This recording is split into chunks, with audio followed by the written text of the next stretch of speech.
Hello everyone, my name is Niputu Dewi. Today I would like to do an interpreting about one of the video. The title is The Future of Education by Yuval Noah Harari and Russell Brand, The Penguin Talks. So here I would like to start my interpreting about this video. Let's watch together.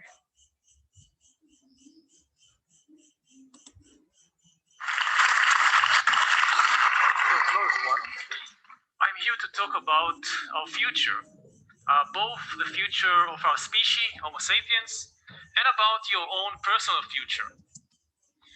Saya di sini untuk berbicara tentang masa depan kita, baik masa depan spesies kita, Homo sapiens, dan tentang masa depan pribadi Anda sendiri.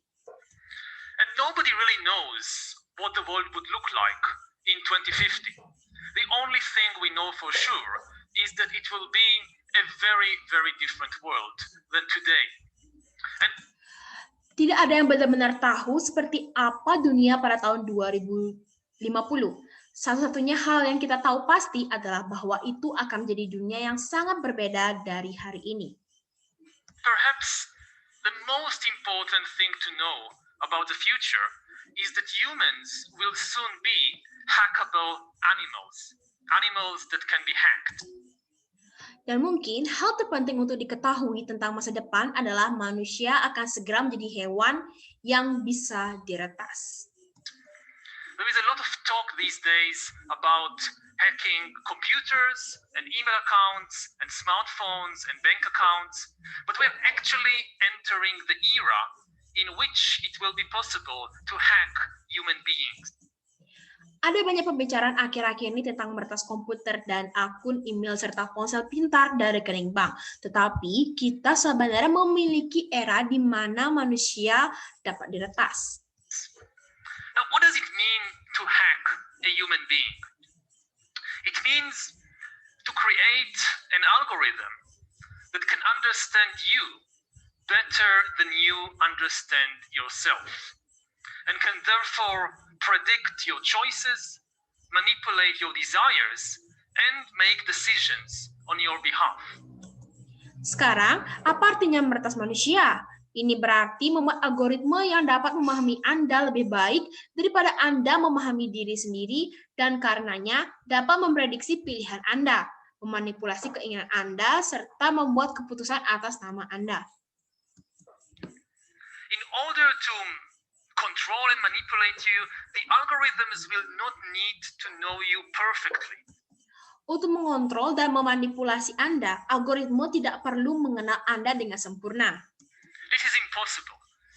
Nobody can know anything perfectly. They will just need to know you a little better than you know yourself. Ini tidak mungkin. Tidak ada yang bisa mengetahui sesuatu dengan sempurna. Mereka hanya perlu mengenal Anda sedikit lebih baik daripada Anda mengenal diri sendiri. Which is not impossible, because most people don't know themselves very well. Often, people don't know the most important things about themselves. Bukan tidak mungkin, karena kebanyakan orang tidak mengenal diri mereka sendiri dengan baik. Seringkali orang tidak mengetahui hal terpenting tentang diri mereka sendiri. I know this from my own personal experience. It was only when I was 21 that I finally realized that I was gay, after living for several years in denial.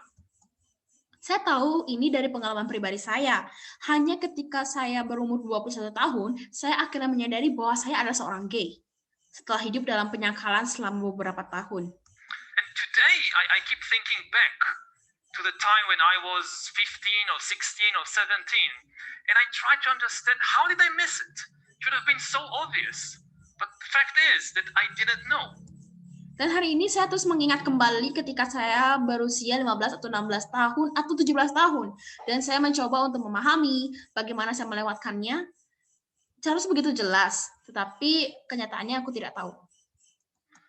And that's hardly exceptional. Lots of gay men spend their entire teenage years not knowing something very important about themselves.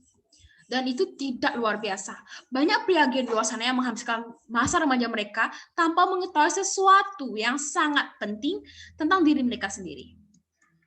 But imagine the situation in a few years when an algorithm can tell any teenager exactly where he or she is on the gay-straight spectrum, just by collecting and analyzing data about you. Tetapi, bayangkan jika situasi dalam beberapa tahun, ketika suatu algoritma dapat memberitahu remaja manapun dengan tepat di mana dia berada dalam spektrum antara gay atau tidak gay, hanya dengan mengumpulkan dan menganalisis data mengenai Anda. One way to do it, there are many ways, but one way to do it is perhaps just to track eye movements. The computer can track my eye movements when I surf the internet or watch YouTube, and analyze what my eyes do when I see an image, say of a sexy guy and a sexy girl walking together hand in hand on the beach. Where do my eyes focus and where do they linger? Salah satu cara untuk melakukannya itu ada sangat banyak cara, tetapi salah satu cara untuk melakukannya mungkin hanya untuk melacak gerakan mata kita. Komputer dapat melacak gerakan mata saya ketika saya menjelajahi internet atau menonton YouTube, dan menganalisis apa yang dilakukan mata saya ketika saya melihat sebuah gambar. Katakanlah seorang pria seksi dan seorang gadis seksi berjalan bersama bergandengan tangan di pantai. Di manakah mata saya akan berfokus? Dan di mana akan saya melihat mereka? Apakah kepada pria seksi ataukah kepada gadis seksi? Now, even if you wouldn't like to use such an algorithm, to hear it from an algorithm, these news about yourself, what happens, let's say, if you find yourself in some birthday party of a kid from your class, and somebody has the brilliant idea that, hey, I just heard about this cool new algorithm that tells you your sexual orientation, and wouldn't it be so much fun if everybody take turns testing themselves on this algorithm with everybody else watching and making comments? Sekarang, bahkan jika Anda tidak ingin menggunakan algoritma yang seperti itu, untuk mendengarnya dari sebuah algoritma tentang berita tentang diri kita sendiri, siapa diri kita, apa yang terjadi, katakan, seperti contoh, katakanlah, jika Anda berada di pesta ulang tahun seorang anak dari kelas Anda, dan seseorang memiliki bakat brilian mengenai ide ini, bahwa, hey, saya baru saja mendengarkan algoritma baru nih, yang keren, yang memberitahu Anda orientasi seksual Anda. Dan bukankah akan sangat menyenangkan jika semua orang bergiliran menguji diri mereka sendiri pada algoritma ini dengan semua orang menonton dan saling berkomentar? What would you do in such a situation? Would you just walk away? And even if you do walk away, even if you do keep hiding from yourself, from your classmates, you will not be able to hide from Amazon, or from the secret police, or from Coca-Cola. Apa yang akan Anda lakukan dalam situasi seperti itu? Apakah Anda akan pergi begitu saja? Dan bahkan jika Anda pergi, bahkan jika Anda terus bersembunyi dari diri sendiri dan dari teman-teman sekelas Anda tidak akan bisa bersembunyi di Amazon atau the secret police atau dari Coca-Cola. As you surf the web, or watch YouTube, or just walk down the street, the algorithms will be discreetly monitoring you and hacking you in the service of the government or a corporation or some organization. Saat Anda menjelajahi web atau menonton YouTube atau hanya berjalan-jalan, algoritma akan secara diam-diam memantau Anda dan meretas Anda untuk melayani pemerintah atau perusahaan atau organisasi tertentu. Maybe you still don't know that you're gay, but Coca-Cola already knows it. So next time they show you an advertisement, they choose to use the version with the shirtless guy and not the version with the girl in the bikini. Mungkin Anda masih belum tahu bahwa Anda tuh gay, tetapi Coca-Cola sudah mengetahuinya. Jadi lain kali mereka menampilkan iklan kepada Anda, mereka akan memilih untuk menggunakan versi dengan pria bertelanjang dada dan bukan dengan versi dengan garis berbikini.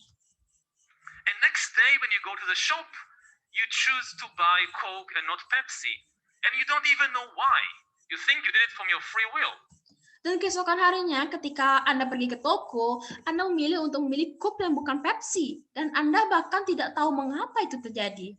Anda hanya pikir Anda melakukannya atas sesuai dengan kehendak Anda sendiri. They know why you did it. And such information will be worth billions. Now, I know, of course, not everybody is gay, but everybody has some secrets worth knowing. Tetapi mereka tahu mengapa Anda melakukannya, dan informasi semacam itu akan bernilai bermiliar-miliaran. Sekarang saya tahu, tentu saja tidak semua orang itu gay, tetapi setiap orang memiliki beberapa rahasia yang tidak semua orang harus tahu tentang rahasia tersebut.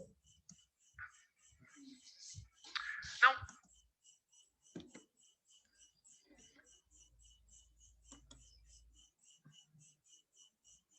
alright everyone, that's all my interpretations about the future of education by Yuval Noah Harari and Russell Brand Penguins Talks. I just do the interpretation in the until the 5 minutes. So that's all about my interpretations. Thank you so much for watching and have a nice day. Bye-bye.